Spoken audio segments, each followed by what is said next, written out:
हमारे देश का किसान कड़ी ठंड में रात को आसमान के नीचे खुली सड़क पे सो रहा है। ये सोच के सारी रात नींद नहीं आती। आज कोई भी देशभक्त ये देख के चैन की नींद नहीं सो सकता।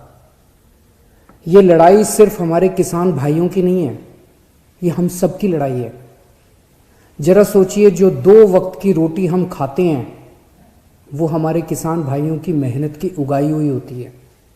हम सबको इस लड़ाई में अपने किसान भाइयों का साथ देना है। कल पंजाब के मुख्यमंत्री ने मुझ पे आरोप लगाए कि दिल्ली में मैंने ये काले कानून पास कर दिए। इतने नाजुक मौके पे भी इस तरह की गिरी हुई राजनीति कैप्टन साहब कैसे कर सकते हैं? ये तो तीनों केंद्र के कानून हैं। जिस दिन राष्ट्रपति के इन तीनों कानूनों पे दस्तखत हुए थे, उसी दिन ये तीनों कानून पूरे देश में लागू हो गए। अब ये किसी राज्य सरकार के ऊपर नहीं है कि वो इन्हें लागू करेगी या नहीं करेगी। अगर राज्य सरकारों पे होता तो देश भर से किसान केंद्र सरकार से बात करने के लिए दिल्ली क्यों आते?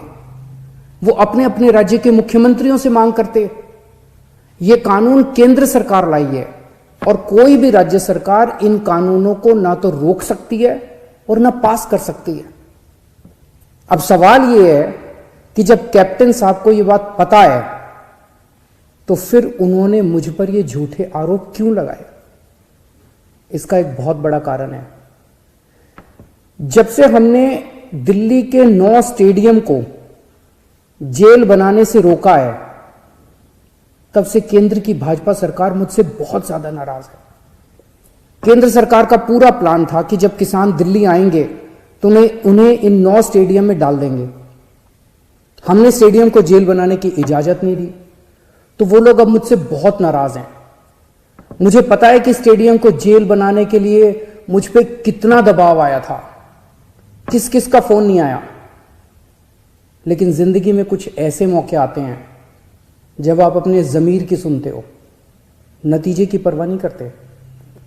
कैप्टन साहब, क्या इन्हीं लोगों का आप पे दबाव है जो आप मुझ पे झूठे आरोप लगा रहे हो, मुझे गालियां दे रहे हो, बीजेपी की बोली बोल रहे हो, बीजेपी के साथ ये दोस्ती निभा रहे हो, या कोई दबाव है क्योंकि आपके परिवार पे ईडी के केस चल रहे हैं आजकल और ईडी के नोटिस भी आ रहे हैं आजकल? कैप्टन साहब के पास ये बिल रोकने के कई मौके आए। पंजाब के लोग पूछ रहे हैं कि तब कैप्टन साहब ने इन बिलों को क्यों नहीं रोका? आज से 1.5 साल पहले 2019 में केंद्र सरकार ने ये तीनों काले कानून बनाने के लिए एक कमेटी बनाई थी। उस कमेटी में पता है कौन था? उस कमेटी में कैप्टन साहब थे। कैप्टन साहब, पंजाब के लोग आपसे पूछ रहे हैं कि आपने उस कमेटी में इन काले कानूनों को क्यों नहीं रोका? आपने कमेटी में एक बार भी इन काले कानूनों का विरोध क्यों नहीं किया? आपने बाहर आके लोगों को क्यों नहीं बताया कि केंद्र सरकार इतने खतरनाक कानून बनाने जा रही है? कैप्टन साहब, आपके पास 1 नहीं, 2 नहीं, 3 नहीं, इतने मौके आए जब आप इन बिलों को रोक सकते थे। आज पंजाब का किसान आपसे पूछ रहा है कि आपने ये बिल क्यों नहीं रोके?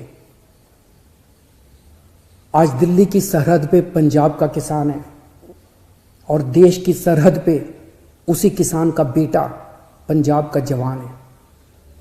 अभी कुछ दिन पहले पंजाब के एक किसान सरदार कुलवंत सिंह जी दिल्ली की सरहद पे बैठे हुए थे और खबर आई कि उनका 22 साल का जवान बेटा सुखबीर सिंह बॉर्डर पे देश के लिए शहीद हो गया।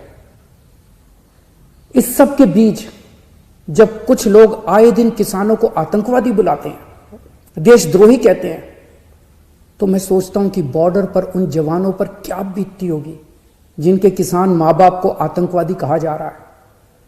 आज हम सबको तय करना होगा कि हम देश के किसानों के साथ हैं या उन्हें आतंकवादी कहने वालों के साथ हैं। मेरी सभी देशवासियों से अपील है कि हर देशभक्त किसानों का साथ दे। मेरी सभी आम आदमी पार्टी के लोगों से अपील है, कोई राजनीति नहीं करनी, सभी पार्टियों के लोगों के साथ मिलके भारतीय बनके किसानों की सेवा करनी है। राजनीति करने को पूरी जिंदगी पड़ी है, अभी बस सेवादार बन के सेवा करो। हमें इस इनकलाब का ना राजनीतिकरण करना है और ना इस इनकलाब का राजनीतिकरण होने देना है। मेरी केंद्र सरकार से अपील है कि किसानों को सभी मांगे किसानों की तुरंत मानी जाएं और एमएसपी की गारंटी को कानून में डाला जाए। जय हिंद।